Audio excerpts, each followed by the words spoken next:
RMN Drama presents Kini ang akong suliran. Sa bugtong tuyo nga kami makaalagad kaninyo. Among gituyo pagmugna kining maong tulumanon nga pagatambagan nila ni Dr. ni Elaine Bathan nga mutabang sa pag-iway sa mga gumunhap ug kalibo nga inyong gihambin ilabi na sa punto legal. Dinisab si Dr. Rene Obra ang kaabag sa inyong suliran. Kini ang akong suliran. Kini ang akong suliran.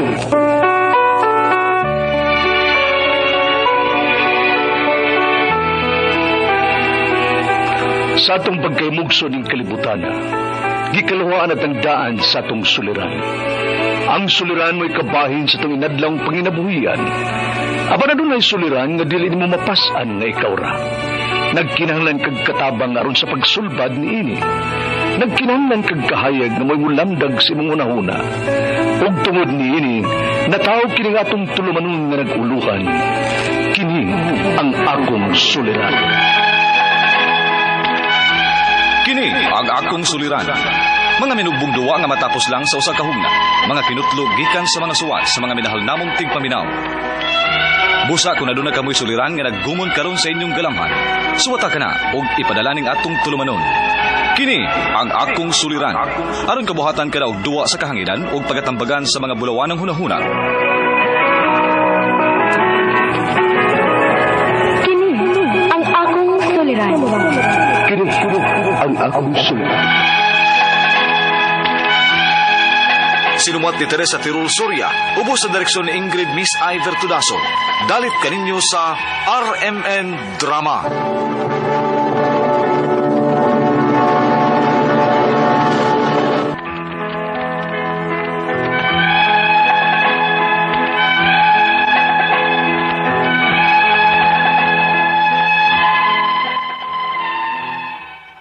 Mayong adlaw kaniyong tanan nga nagpaminaw karon ning tulumanon kini ang akong suliran.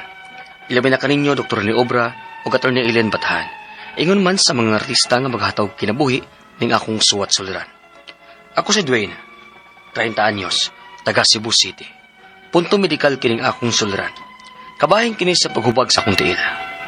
Aron yung sabtan, ingon ini ang mga panghitabo.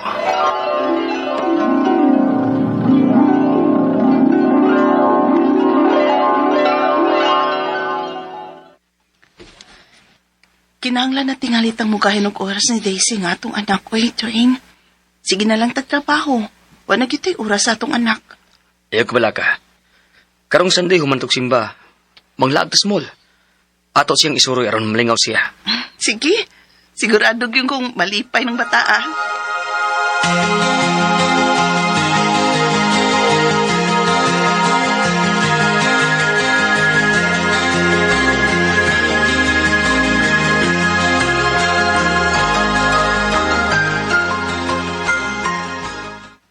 Humanang tagsimba. Asam ta mga on? Mangita na lang tasod sa mall. Agdon taning usa ay, kay dugay na raban ning wa makalaag. Ah, sige ba?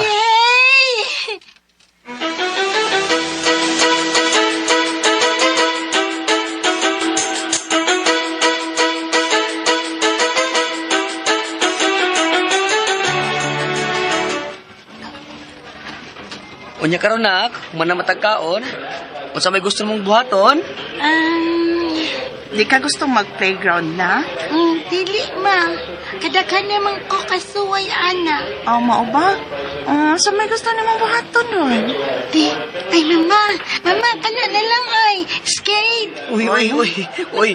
Ibaw di ka muskit, inday. Opa, naamang gani niligid akong shoes. Giparitan manggod ko, mama. Mo ba? Nice, ana, uy. Walay ko may baw nga. Skate shoes din ang imong gisulobron. Unsaon, pero may mangkang wasbay. Sige na lang kag panarbaho. Sige lang, good. Ang importante, nabawi ko ninyo ron.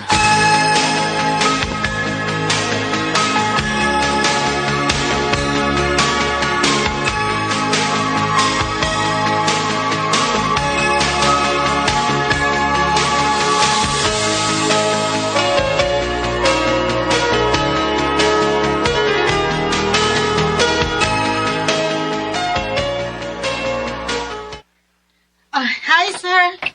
Ma'am, pwede man mo nga mo try og skate ni ma'am? Natay mga pangdagko pod nga skate shoes.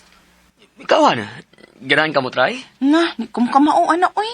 Suway lang, good. Di lagi ko, ana. Kung gusto ka, ikaw na lang. Ako na lang take picture ninyo ni Daisy. Oh, ikaw. Bawde ka. Kibaw ko sa una. Ambot na kakaroon. Pero suwayan lang, good. Ang sige.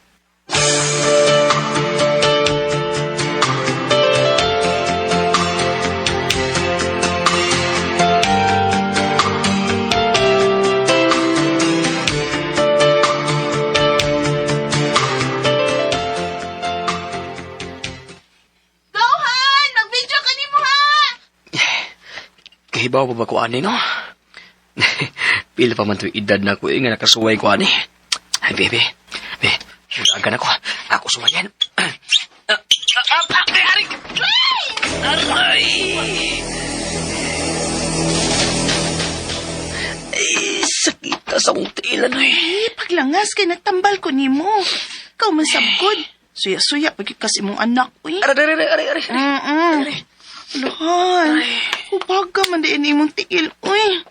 Napilo man gyud ni paayo pagkatumba ni mo, kod. Kita kayo sa video sa akong cellphone sa diyang gikuhaan ta ka. Aray. Murag dili magyud tingali na ako kayang manarbaho ini. Unsa?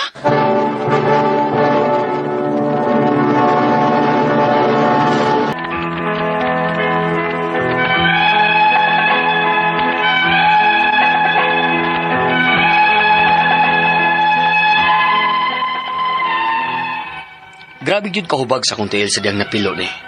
Ug milabay ang pila ka adlaw, bas ni hubag pa gyud ni hinungdan nga maglisod kog lakaw. Ug wa sad ko mo trabaho kay dili man gyud madaay lakaw.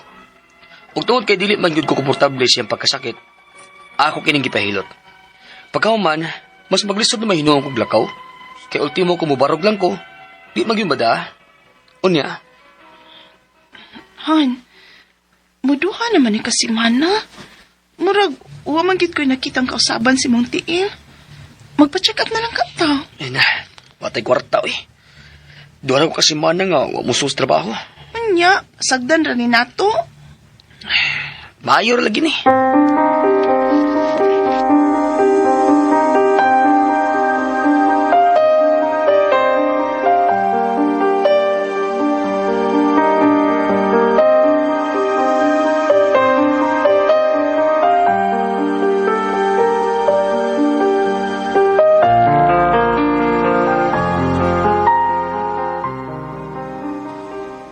Ay, nangamusta ba si share mo?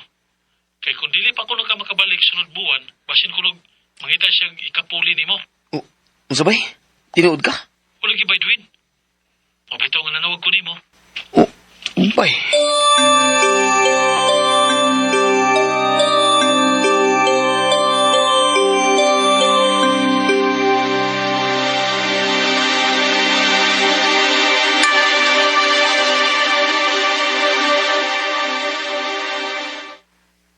Pugso ni magtrabaho, bisag di pa ni mo kaya. Wa ko'y may mo. Kaysa tatakon ko. Lisod na ba kayo pangitag trabaho ron? Han,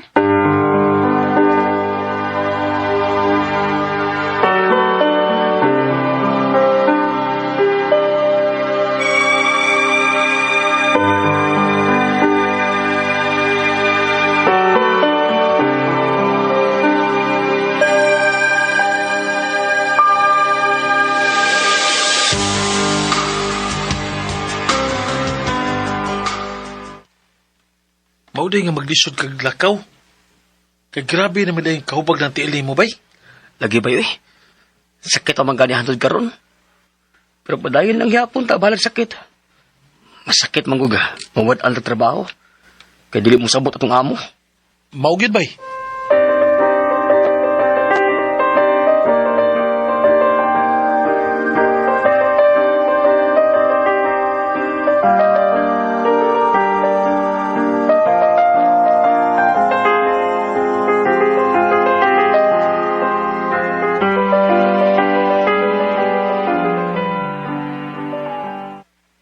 Han, kadako bas bunog ana imong tiil, uy. Okay ra ka na. Lagihan. Wa man unta ni ato pero karon dakot maging bunog. May katay bagay song bagtak. Ipa-check up na ka na nato, bi. Kay musa naman nakabuwan sukad nga may hubag ng imong tiil. Basig na unsa na ba? Han,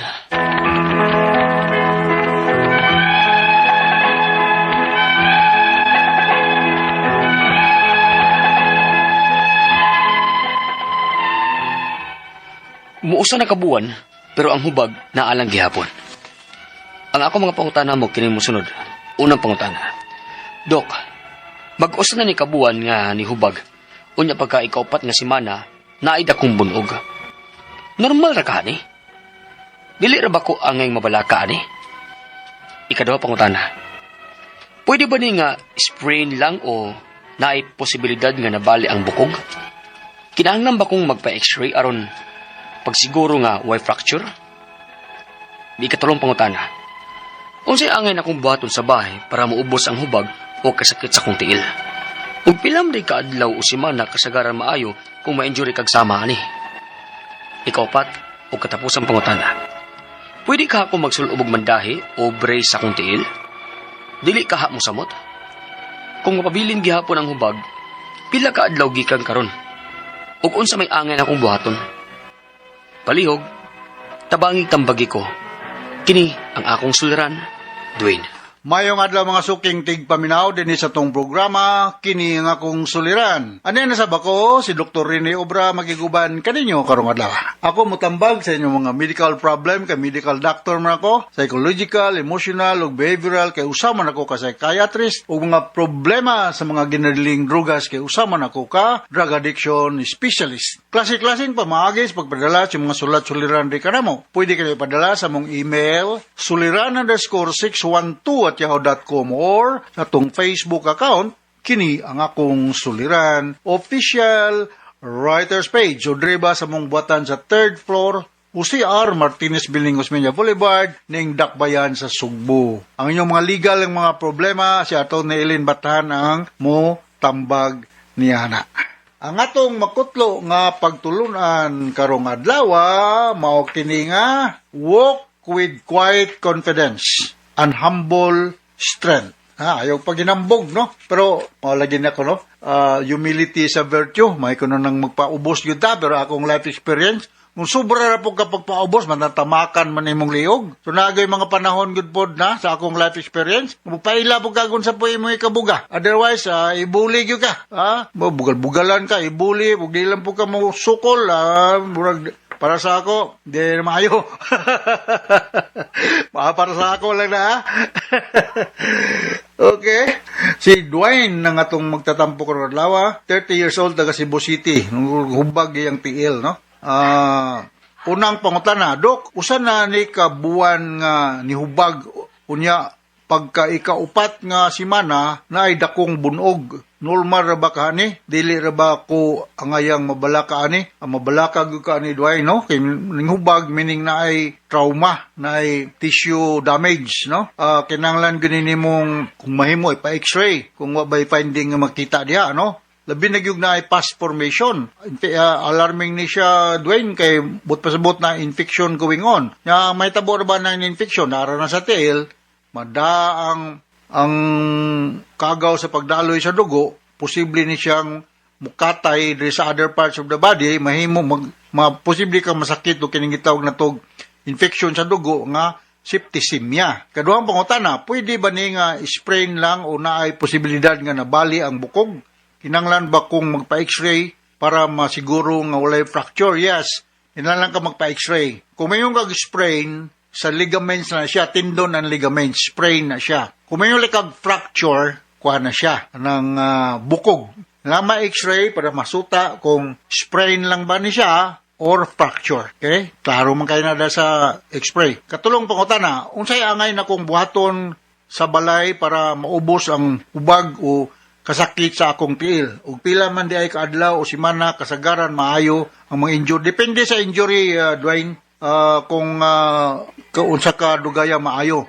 So sa home remedy, inom lang kag mga analgesic pagpahupay sa sakit ug wa pag kay panahon matug doktor kung naay hubag labi na infection, inom kag antibiotic, no? Pero mas maayo gyud nga moadto kag doktor. Sa health center naman lang. Matagaan ka amoxicillin ba, ampicillin, or tetracycline, or sa may antibiotic available niya, cephalosporin, azithromycin, depende sa mong budget, kaya ning azithromycin, pating mahala, no? So, depende sa extent of the injury, ka mo expect nga maayo ang hubag sa dili lang sa tiil, kundi sa other parts of the body. Ikaw pa ito katapos ang pangutana, pwede ka ako magsulob o bindahe o brace sa akong tiil. Dili ka musamot. Kung magpabilin gihapon ng ubag, pila ka adlaw gikan karon sa may angay na kong buhaton. Mas mayo nga ipatanaw din mo og usa ka expert, Dwayne, kay para nga mag-guidean ka, no? Ako ikasulti, dili maayo nga ditsyon lang mo bandage kay murag maghuom na hino na diya, di nakahungaw. Mas maayo mo po na naapoy oxygen supply din na pita mahangin-hangin na, no? O kung namagan ni infection gawayon, kailangan nga imunin siyang butangan og mga antiseptic solution like betadine, mertiolate, alcohol ba, or soap wash ba, para di mo daghan ng kagaw. So yun ako, takasabot ka sa explica ni Dwayne, og nganto sa libuan, millions nga naminaw sa itong programa kini akong suliran. Once again, ako si Dr. Rene Obra. Thank you very much sa mga kanunayon ng pagpaminaw sa itong mga RMN program, tas kita rating din sa itong lugar. So, kumulawa sir sa Radio Mindanao Network Production Center, Radio mo nationwide tatak RMN. Nagang salamat o maayong